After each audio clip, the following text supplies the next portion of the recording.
So you say you want to build a zipline? Hold on a second. Let's talk about ziplines a little bit. Zipline braking accidents are #1 in the industry. We stopped all this in Park City in 2002, at least with this ride, with fail-safe zipline trolleys and a spring system, making it a 3-to-1 factor of safety, which has been accident-free for 22 years. It's my first patent. Then I started seeing accidents and hearing about accidents. And, for this accident here, as I'm looking at it, the problem is the patron's spinning. If they are supposed to apply brake, they are not going to know when. It's like you're spinning around, you're disoriented. You're not going to know when. Another accident's unfortunate as well. And I'm not making light of these accidents. I'm just trying to explain to you some of the things that go on.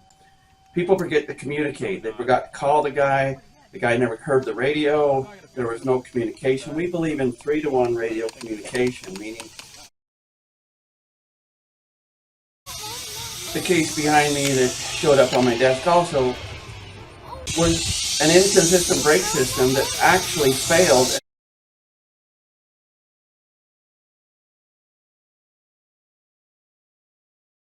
A lot of times with like the last accident we saw, nothing engaged, something got severed, and there was a problem. So I got back in the industry and I started developing new products that I felt like could help the industry. One of them is this little fail-safe zipline trolley. The way the trolley works is it has a wheel here and a brake here, and actually a fail-safe brake here, this little black one. And so by moving the patron's weight closer to the brake material, which is this white material, you're actually applying more force. Now the beauty about this trolley is an 80-pound rider in this position puts 80 pounds of pressure here. 240-pound rider, 240 pounds of pressure here. This trolley takes the momentum out of the end of your ride. A zipliner heavier than an 80-pounder or just a little heavier throughout the phases is going to stop a little bit shorter.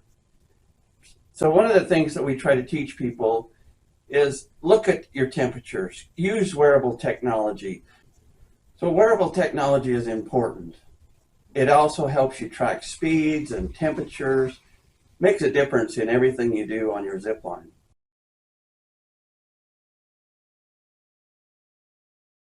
Our zipline website, ziplinebreakingsolutions.com, has multiple spring systems and a couple of different trolleys that you can use for your course.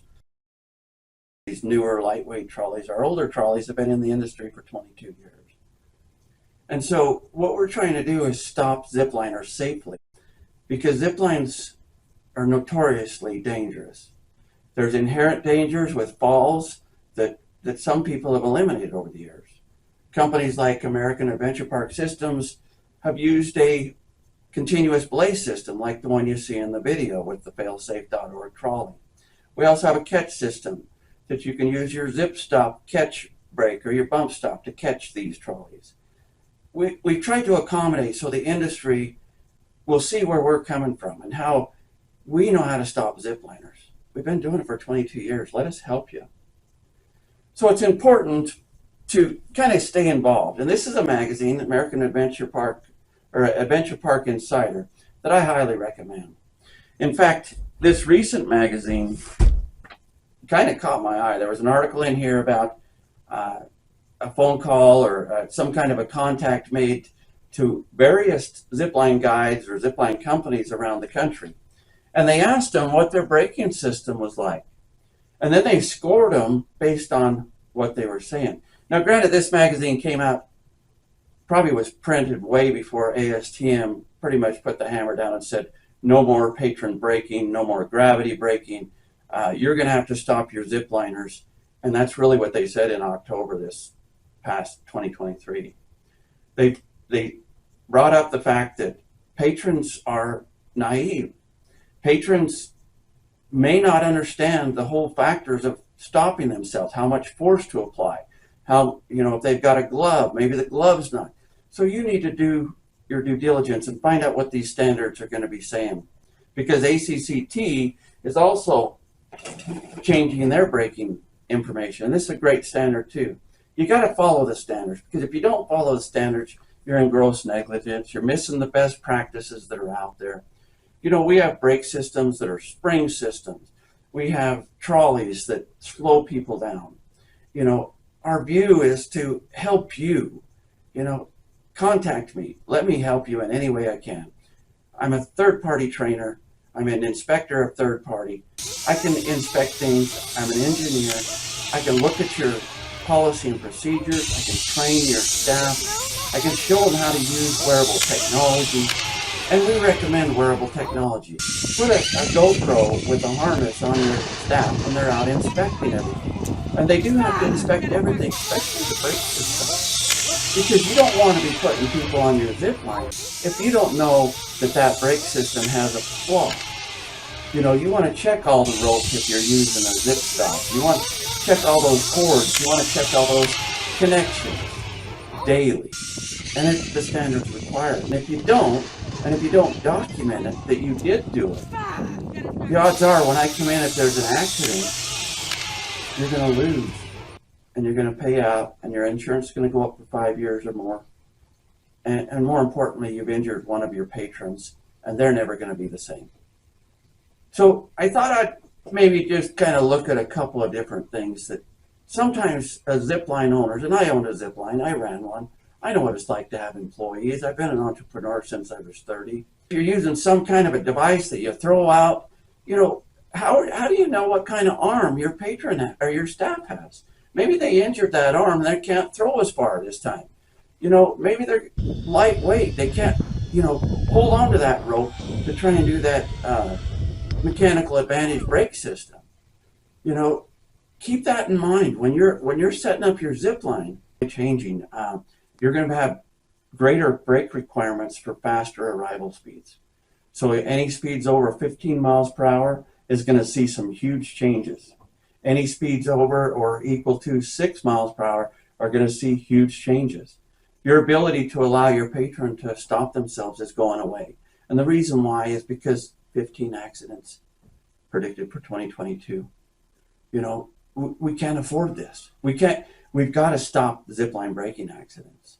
And we can do it with better products. You don't have to buy mine, but buy something that's standalone that'll stop your people. I know there's several companies that are trying to, you know, run to the drawing board and come up with something, but we don't have to do that. We've been at the drawing board for 22 years.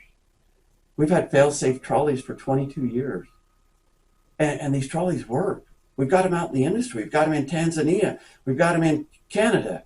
We have them in Iowa. You know, people are using these, and it's working. So please like and subscribe. Find my videos helpful. Follow the standards. You know, get into them. You know, one thing about this standard is that it's only like 50 pages. I would train one page out of this standard every day if I had to. You know, and then document it. You know, that's going to keep me from coming in and saying, you screwed up and you're gross negligent. Well, the attorney will do that, but I'm going to say, shoot, I wished I could have helped you. Because that patron now has plates and screws in their foot that's going to be affected over time. And every time it gets cold, when they get older, they're going to have pain.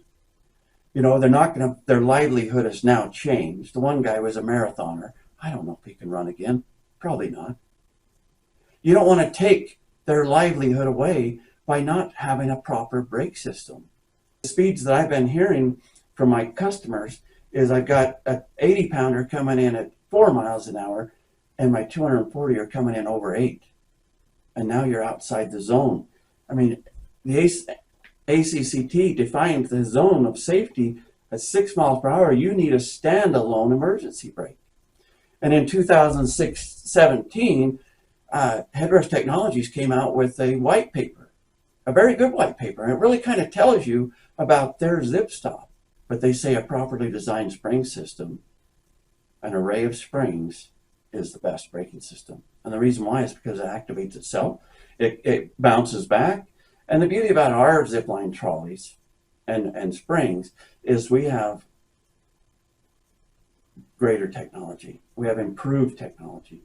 So the old springs that are out there are just these cylinder type springs, and they have compression per inch all the way down. That's the same. They might be 20 pounds per inch, 40 pounds per inch, and it's all based on the wire diameter. This barrel-shaped spring has multiple compression rates. So it's easier to compress in the center than it is on the outside. So when this spring compresses, it telescopes. We've been doing this a while. We've got a better braking system. We can help this industry lower the accident rates due to zipline braking.